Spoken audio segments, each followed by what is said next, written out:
How's it going, everyone? It is Andre Williams, and over here we talk stocks and we focus on one thing. Always protect your profits. And before we get started, I want to let you guys know about the private group. Whether you want to be a better investor or a better trader, then this group is for you. If you are interested, you can find the link down inside the description. We'll be happy to have you a part of the family. So today we're going to be talking about CCIV. Many have been asking me, yo, Dre, are you going to be looking forward to seeing a run up? Well, you know what? I'll give you guys my thoughts in this video. So before we get started, let's jump into the agenda. So the first thing we're going to be going over is the technical analysis, taking a look at the overall price action. We want to know those areas of support and as well as resistance, and is it looking bullish or is it looking bearish? And then secondly, we're going to be taking a look at the order flow distribution. We want to know, are institutions loading up on shares? Well, we're about to find out. And then we're going to be taking a look at the breakdown of the shareholder ownership. I feel this is very key because it does contribute to the overall volatility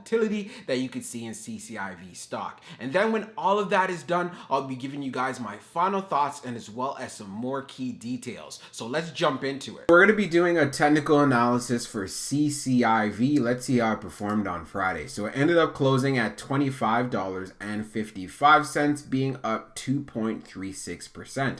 On the low, it tested $25.24, and then on the high, testing $26.37. When we take a look at the volume that we had on Friday, it was at 7.23 million. And if we take a look at the average volume over the past 10 trading days, it's at 12.10 million. So yes, this is below average in regards to volume, which we had on Friday, but we did end up seeing that it would end in green. So that is good to see. So what we want to take a look at, what is CCIV looking like going into Monday? And I must say, this chart is actually looking fairly bullish for CCIV. So what we can see right here around this $25 level, $25.55 to be exact, you can see, you know what, we do have some support here. If you want to be very detailed about it, if we could say it's right here at this $25.50 level. So at this $25.50 level, I'll be looking forward to seeing if CCIV can go back like it did on Friday to make that move above 26 and see if we can actually make that move going to around $27. That is something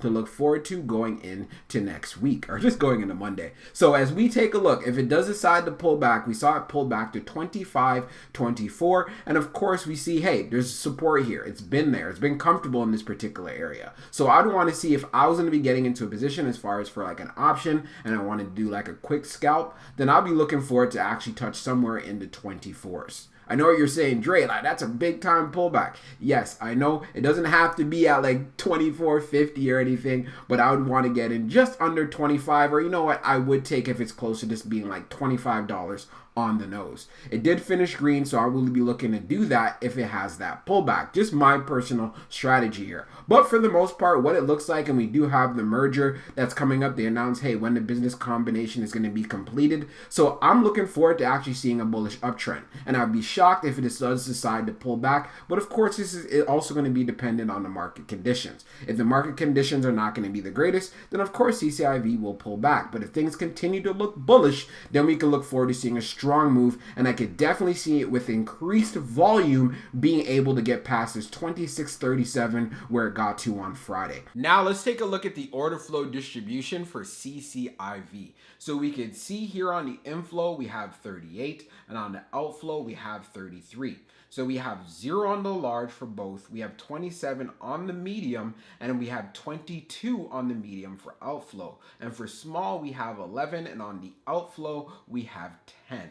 Now, if we take a look at the large scale orders in the last 5 days, you could see out of the 5 days, 2 days were actually inflow days. So these are where institutions were loading up. But for July the 9th and as well as for July the 8th, we have 0 large orders. So institutions are not loading up heavily whatsoever. But what is very interesting, especially with the business combination that's going to be coming up soon, are we going to start seeing institutional activity, especially as this week progresses. I'll make sure to keep you guys updated updated. So now let's take a look at the shareholder ownership. As we take a look at the ownership breakdown, institutions own 9.71%, and as far as for retail investors, we own 90.29%.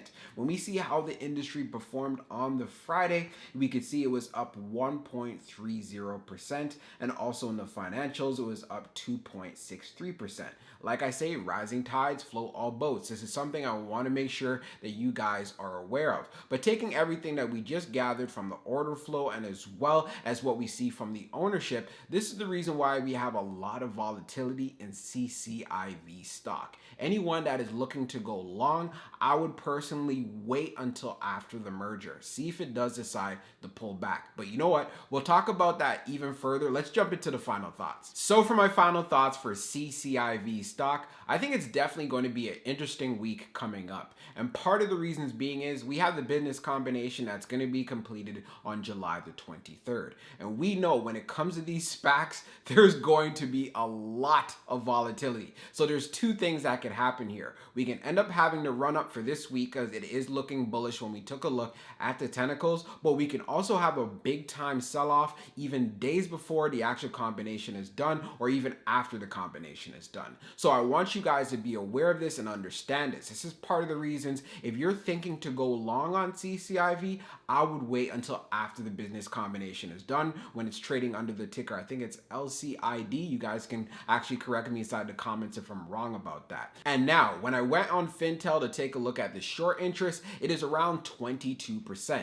So yes, there's a lot of short squeeze potential in CCIV. We tend to look for anything that's 21% or higher. This is part of the reasons why I do look forward to seeing a bullish movement. As far as where it can go, it's going to be interesting, but we do know as far as areas of resistance are concerned, we need to pay attention to these levels, and we did cover them in the technicals. But what I'd want to see, I want to see CCIV actually get to see around maybe around $29 just for all of the hype, all the excitement, and then after I'm looking forward to seeing a pullback. So that's kind of like what I'm predicting, because I've noticed this with a lot of SPACs. I actually got burned recently on an option play with like EVgo. Like EVgo, as you can see, it is like selling off right now. It had a good run up actually leading up to the combination, and after the combination it got dumped. And I thought it was going to be a different situation because EVgo is actually a solid company. They focus on fast charging and they have a strong presence in the United States as well, but it still got sold off. So I feel like just in general, we take a look at other SPACs, the same thing has happened. So I know the same thing is going to be happening with CCIV, and I'm bringing this to your attention so you can formulate the right strategy and have a game plan.